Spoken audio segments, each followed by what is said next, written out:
I sold Shatterproof Archery. It's true it's not clickbait, but it's not as dramatic as it may sound. Today I'm going to cover the future of Shatterproof Archery, why I sold it, and what I'm going to do in the future. I started Shatterproof Archery at the end of 2019. This is when I started selling my handmade bowstrings. At this point in life, I had been making YouTube videos for a year and a half. I had 500 subscribers and I was going strong.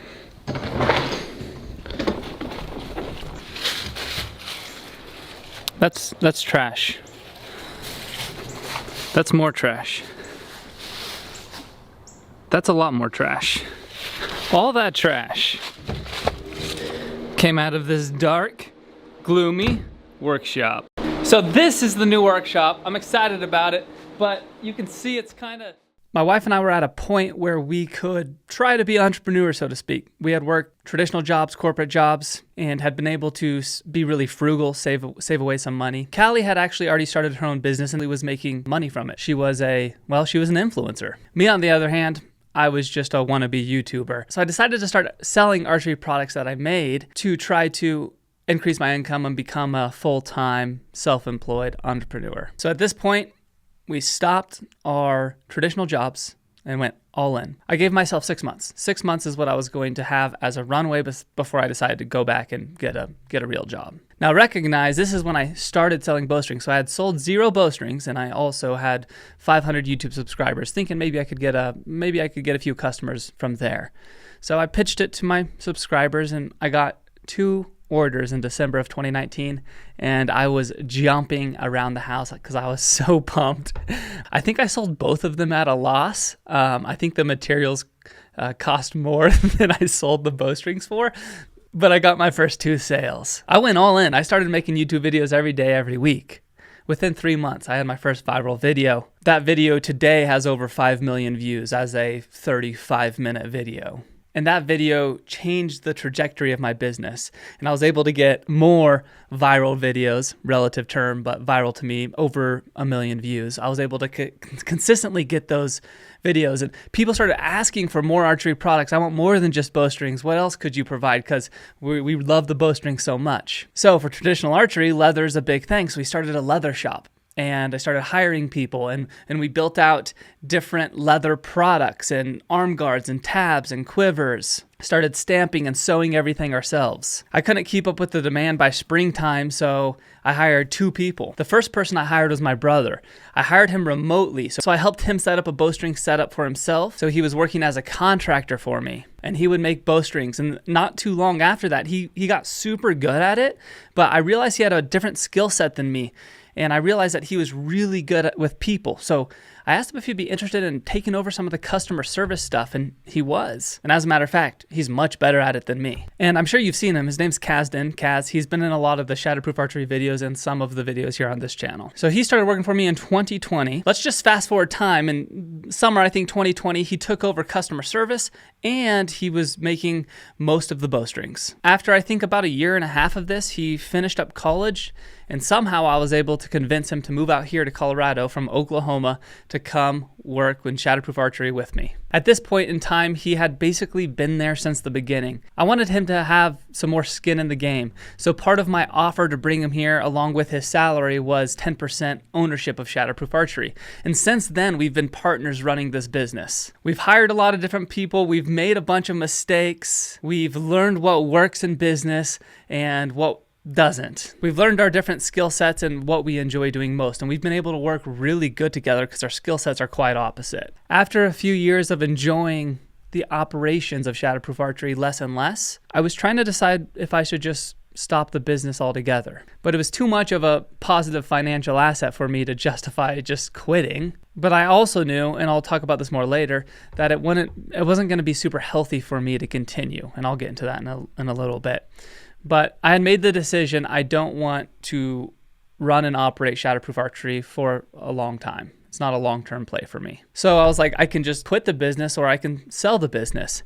So I started looking into selling it. And my biggest fear to selling the business is that I would sell it to somebody who wouldn't have your best interest in mind. And I don't know what it was. One day I was just out on a really long run and I just thought to myself, I wonder if Kaz would be interested in buying the business. I thought about it for a while and I was at full peace with him owning Shatterproof. So that's when I asked him, hey, do you want to buy me out of Shatterproof Archery? Do you want my 90%? And he's like, I haven't thought about that. Let me talk to my wife and I'll get back to you. He came back and said, yeah, I do.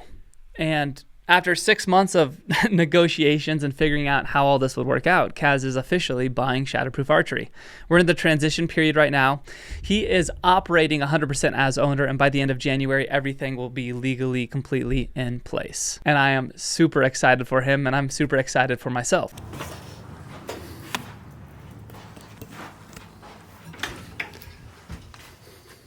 Morning. Hey, I didn't know you were here, but that's perfect. Here I am. How are you? I'm good. Good. So what's the future of Shatterproof Archery? It's going to be the exact same to you guys.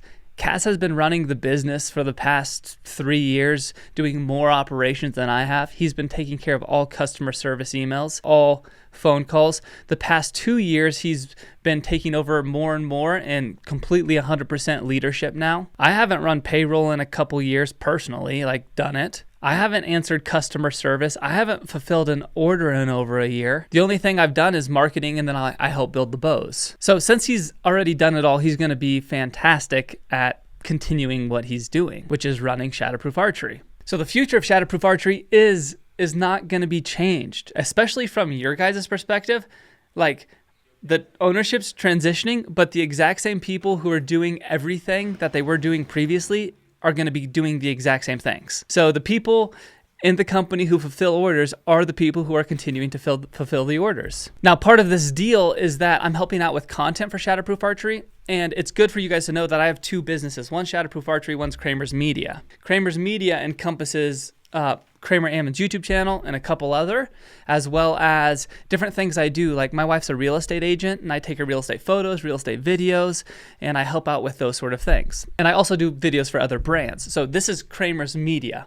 Then I've got Shatterproof Archery, which is Shatterproof Archery YouTube channel, and then that's all of Shatterproof Archery products, bowstring line, leather line, bow line, everything, the manufacturing business, all of that, the Amazon store, Etsy, eBay, everything encompassed in there is Shatterproof Archery. So Kaz is buying Shatterproof Archery, but I'm keeping Kramer's Media because Kramer's Media is exactly what I want to do. So why did I sell Shatterproof Archery? Well, I want to clear up the mental space for me to be able to put the time and energy into the projects that I want to do. That's what it comes down to. Practically, it's hard to explain, but for somebody who's more of a creative type, the managerial tasks of running a business with payroll and employees and a bunch of customers and things like that take up the emotional and mental space that I would prefer to be able to give to creative tasks like making videos. I found myself every time I had the time to make a video, I was emotionally wasted, so I couldn't produce as good as videos as I would like because I had spent all my energy on Shatterproof Archery. It's definitely not my top skill set to be a manager. I can be a pretty good leader, at least I believe I can, but after putting all the energy towards that, I just didn't have time for the media stuff I want to do. So then the question is, okay, Kramer, you could be an owner of Shatterproof Archery and just detach yourself completely like you've been working on the past couple years and just let other people run it, but then you still get the financial benefit of owning it. And that's true, I totally could do that, but it doesn't clear up the complete mental space to do that.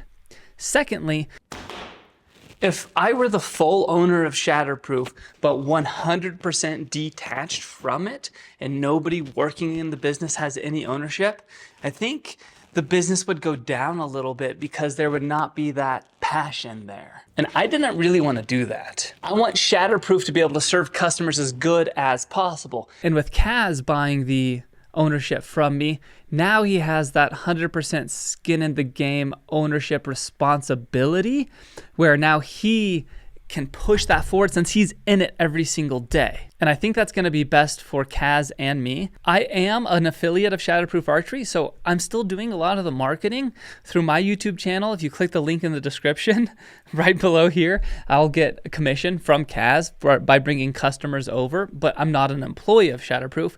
The other thing, we have deals in place with like bows and bow lines. If we're coming out with things, we're going to collaborate and work together and sell bows through Shatterproof Archery. I'm not going to be making any production bows though. And I may set up a website and do like custom one-off research and development bows that I might sell. I'll do this for the incentive of this idea of making the best bow possible for specific reasons. One for smoothness, one for speed, one for tall people, one for short people, one with heavy draw. There's different reasons people shoot. But if one of those hits, then I can license it to Shatterproof. They can make the production of it, but I will help set up that process potentially.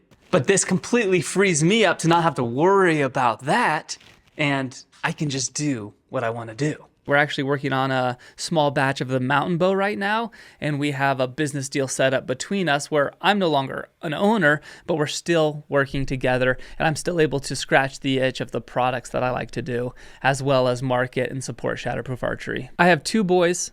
One of them's 2 years old, the other one's 3. And part of having kids has changed time, the way I relate to time, but I just see how short these young years are with them, and I'd rather clear up the time and energy I need in life and do less things to be able to spend more intentional time with them at this age in life. When I come home from work completely emotionally wasted because of the task I'm doing is not my sweet spot, it's not who I want to be, and I've been working my way out of this place for the past couple years by the task I'm doing each day, and I think this is one of the final steps and stages to living the life that I think is best for me and my family. Here's the best way I know how to say it. It's like I've been doing 2 full-time jobs with a couple part-time jobs on top of that. But I personally thrive in a less complex environment. I like to go really deep, but not wide. I don't like to do a bunch of tasks at the same time. So basically, I'm leaving one job that I like for a job that I really, really enjoy. I asked myself, if you were to design your life completely from scratch, how different would it look from what you're doing right now? And then what could I do to bridge that gap? Last question, so what am I gonna do instead? Well, I'm working on Kramer's Media. I'm working on my YouTube channel. That's what I'm gonna do in the future, is dial it in here on YouTube. Dial it in with a media business. I like making content, I like being creative, and that's what I'm gonna do. One of my favorite frameworks to use when there's a troubled employee is to ask myself, would I hire this person today if they weren't already an employee? And if the answer is no, of course I wouldn't hire them, then it's like I'm rehiring them every day I keep them on the job. And I try to do this with my own life. So if I didn't have Shatterproof Archery, would I start Shatterproof Archery today? I wouldn't. I would just do the media business. And that question really helped me solidify what I want to be doing. So there you go. I spilt the beans. Nah, I just being straight up with you guys as I always am. I've been working on this decision for a year and a half, trying to figure out what I should do with Shatterproof. Thank you so much for supporting me. You can subscribe to this channel if you want to see more coming out in the future. I've got to wrap up Shatterproof Archery in the next 3 months. After that, I got some cool things coming. Some cool things coming, baby. I'm pumped for it. So I'll see you guys on the next video. Stay Shatterproof, my friends, and go crush it today.